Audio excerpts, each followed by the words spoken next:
Hey guys, welcome back to the shop. I'm out here with Dad. He's got some more work done on the Challenger. We're gonna do some more work on this trunk lid. I want to show you where we're at. Upper control arms are in. That's looking very nice. K-members about. Lower control arms, K-members back together almost. We're almost ready to go back together. I did want to get another shot of the inside of the engine bay because Dad's put on the horns here.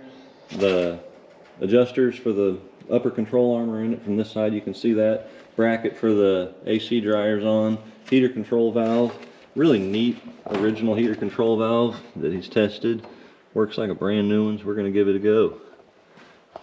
That's the inside. The fuel line's back in, clipped into the chassis up here. That brake line's back on. It was there last time though. And the driver's side adjusters are in. Upper control arms in over here as well. And we've got that K-member. Those pivot arms are torqued and on now, and the lower control arms are slid on. So in theory, that can pop right back in. Yeah. Heater control core assembly is out, so we can see all the way into the firewall now. That's for this is the first time we've seen the firewall of the car. It's in great shape. What are you thinking about in here, Dad? Just a light scuff by hand and some primer and sealer up in there? Much in there. Well, I guess you can paint all the way up in there. We haven't got that far. We're worried about the outside on the front right now. But it is good to see inside of there and see that there's no problems. One area we did discover today, or I don't know when Dad found it, I found out about it today, that was new. A little spot of rust in the back. But we'll get that taken care of. And I think we're just going to fix this. I know we've debated and gone back and forth on replacing or fixing the panel. And that's all it is right here. I think we're just going to fix that, fill these holes in, leave it in place. But it's a real nightmare to get in there and cut all that out. All the spot welds. Everything you'd have to do to get that out of there would be hard. So we'll repair what we've got. And today we're working on the trunk lid. Funny story. So, Dad, again, let's go back over this. Who welded these up? I do not know. It was 40 years ago we removed the luggage rack, and somebody, not me, almost welded the holes up. Almost. Now we need to finish welding the holes. So they'd been painted over before, huh? No, it never was really painted. It had some filler in it, but not right. Oh, okay. So this was for a luggage rack. Yep. Was that from the taxi mode? I don't know. It seems to be a popular item on old Challengers. I'm just not going to have it. No. And we're going to leave these ones here. I mean, they're not great welds, but As long as they're strong, and some filler will cover that. But two of them need some metal. So let's flip this over again. Wire and turds out. What I've got here is 1/4 inch tapered little carbide burr. These are great for sheet metal work and removal. Keep them at a high speed. Keep your glasses on. This is just producing thousands of little razors.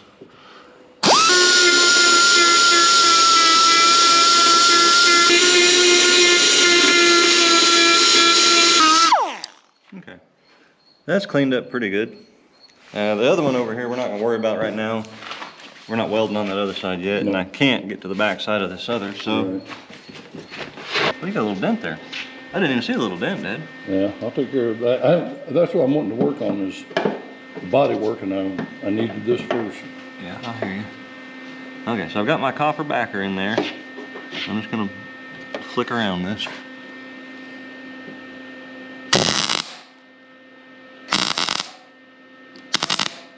Oh boy. I like to always trim my wire after if you're doing small work like this, you almost have to trim your wire. Not this piece, I'm just getting that off of there to get it off of there. But what I'm talking about is that little BB right there, hopefully you can see.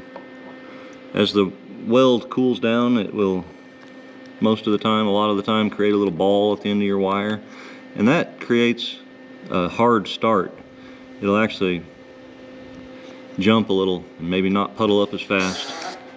So if you trim it off and get you a fresh start, you'll fire up quicker.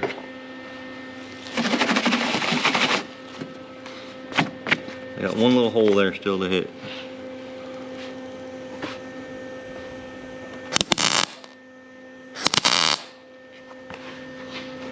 And the old weld is, hopefully you can see this here.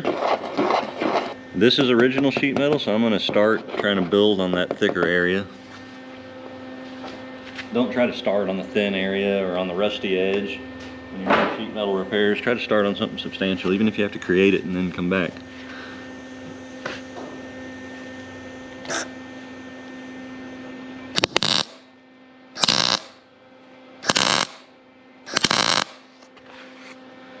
Alright, well, that's filled.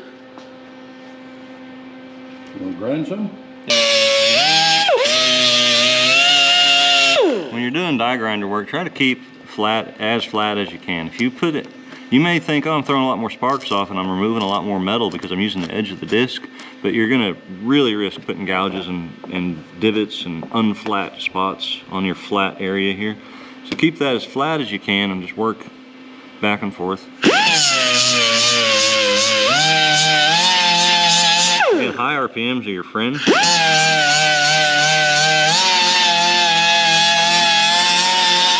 When I got into it a little bit there, but I try to go around it as I go.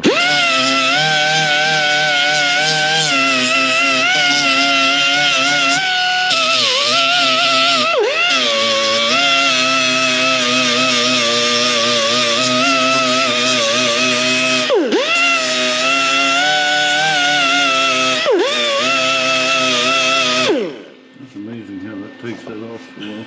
Let's hit this one.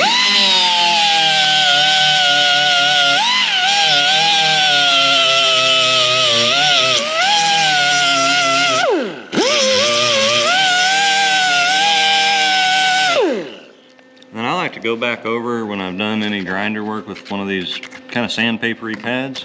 Get a Scotch-Brite pad because it'll hide those marks. Now I know we're going to prime this and sand it and fill it and everything, but I can't leave scratches.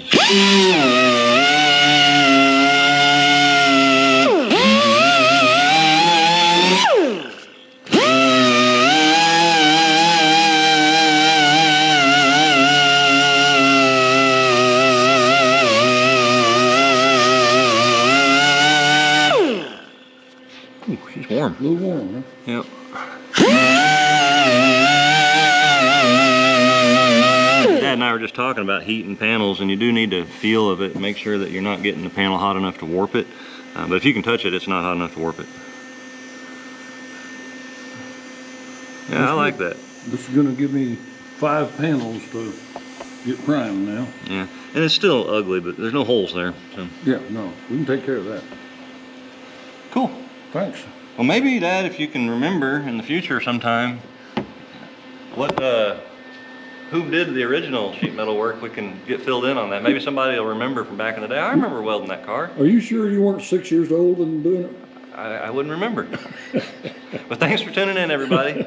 That's the update for today on the Challenger and where we're at with it. Let us know what you've got going on. I also want to give a big shout out to my sister Holly, Stargazer Girl 79. She's down in Boca Chica, giving us updates on Starbase and on Starship down there every day. So check her out on Instagram, all over the place. I'll link her stuff down in the description below. Her latest work's got some shots of Starship that are going to be highlighted in some exhibitions in LA and up in Washington. We'll try to get a link to that as well. So if you get a chance to, check out her stuff as well and drop her a like. And if you like what we've got going on here, subscribe, like, share, comment, all that good stuff in the comments below. I really appreciate it. It really does help to grow the channel. And you guys just let us know what you're working on. I hope it's going great. Spray some paint on it, throw some sparks, do your thing.